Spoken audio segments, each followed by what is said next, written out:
ഫൈസാബാദിലെ അയോധ്യയിൽ ബാബരി മസ്ജിദ് തകർത്ത് മോഡിയും കൂട്ടരും പണികഴിപ്പിച്ച രാമക്ഷേത്രം 2024 ജനുവരി 22 നരേന്ദ്രമോദി ഉദ്ഘാടനം ചെയ്ത രാമക്ഷേത്രം 6 മാസം തികയുന്നതിന് മുമ്പ് ചോർന്നൊലിക്കുന്നു.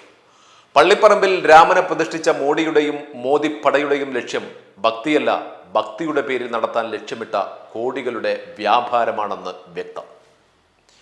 2024 മാർച്ച് 10 പ്രധാനമന്ത്രി നരേന്ദ്രമോദി തന്നെ ഉദ്ഘാടനം ചെയ്ത ഡൽഹി എയർപോർട്ട് ടെർമിനൽ 1 തലയും കുത്തി താഴെ വീണു. വെറും 3 മാസം മുമ്പ് പണി കഴിപ്പിച്ച ടെർമിനലിന്റെ റൂഫാണ് തകർന്നു വീണത്. 2022 ജൂൺ 19 മോഡി തന്നെ ഉദ്ഘാടിച്ച പ്രഗതി മൈതാൻ ടണൽ 700 കോടി രൂപ ചെലവഴിച്ച് നിർമ്മിച്ച ടണലിന്റെ അവസ്ഥയാണ് ഈ കാണുന്നത്.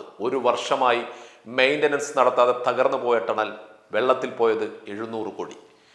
2024 മാർച്ച് 10 മോഡി തന്നെ ഉദ്ഘാടനം ചെയ്ത ജബൽപൂർ എയർപോർട്ട് ടെർമിനൽ 3 മാസം തികയുന്നതിന് മുമ്പ് ജൂൺ 27 തകർന്ന് താഴെ വീഴുന്നു. ജബൽപൂരിലേക്ക് നേരിട്ടെത്താൻ കഴിയാത്തത് മൂലം വെർച്വലായാണ് നരേന്ദ്രമോദി ഈ ടെർമിനൽ ഉദ്ഘാടനം ചെയ്തത്. അതും തകർന്ന് തരിപ്പണമായി. 2022 സെപ്റ്റംബർ 8 ഡൽഹിയിലെ ഇന്ത്യ ഗേറ്റിന് സമീപം നിർമ്മിച്ച കർത്തവ്യപാത ജൂൺ 28 വെള്ളത്തിൽ മുങ്ങിത്താഴുന്നു. ഉദ്ഘാടനം പ്രധാനമന്ത്രി നരേന്ദ്രമോദി. മുംബൈയിലെ ട്രാൻസ് ഹാർബർ ലിങ്ക് റോഡ് തകർന്നു. ബീഹാറിലെ 13 പാലങ്ങൾ പൊളിഞ്ഞു വീണു. കഴിഞ്ഞ 10 വർഷത്തിനുള്ളിൽ മോഡിയും BJPയും ഉണ്ടാക്കിയ പലതും പൊളിഞ്ഞു വീഴുന്നു, പലതും തകർന്നു വീഴുന്നു, വെള്ളം കയറുന്നു.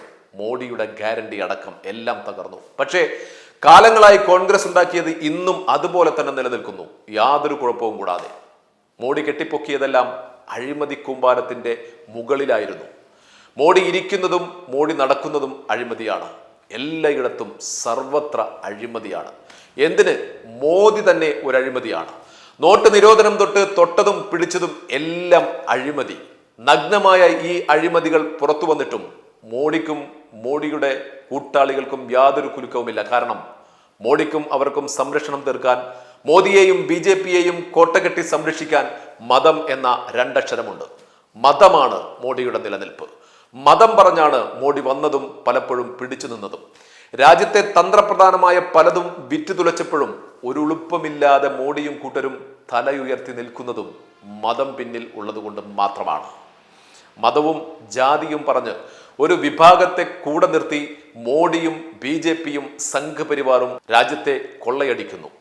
ആ കൊള്ളയടിയുടെ നേർക്കാഴ്ചകളാണ് തകരുന്ന റോഡുകളും പാലങ്ങളും വിമാനത്താവളങ്ങളും. മതം വ്യവസായമാക്കിയ മന്ത്രവാദികളെപ്പോലെ മതവും രാഷ്ട്രീയവും കൂട്ടിക്കുഴച്ച് മോഡിയും കൂട്ടരും വ്യവസായം നടത്തുകയാണ്. പക്ഷേ ഈ വ്യവസായത്തിൽ ലാഭം മോഡിക്കും കൂട്ടർക്കും മാത്രമാണ്. മോഡിക്ക് വേണ്ടി ജയ് വിളിക്കുന്നവർക്ക് പോലും ലാഭത്തിന്റെ പങ്ക് ലഭിക്കുന്നില്ല എന്നുള്ളതാണ് യാഥാർത്ഥ്യം. എന്നാണ് നമ്മുടെ നാട് ഇതെല്ലാം തിരിച്ചറിയുക?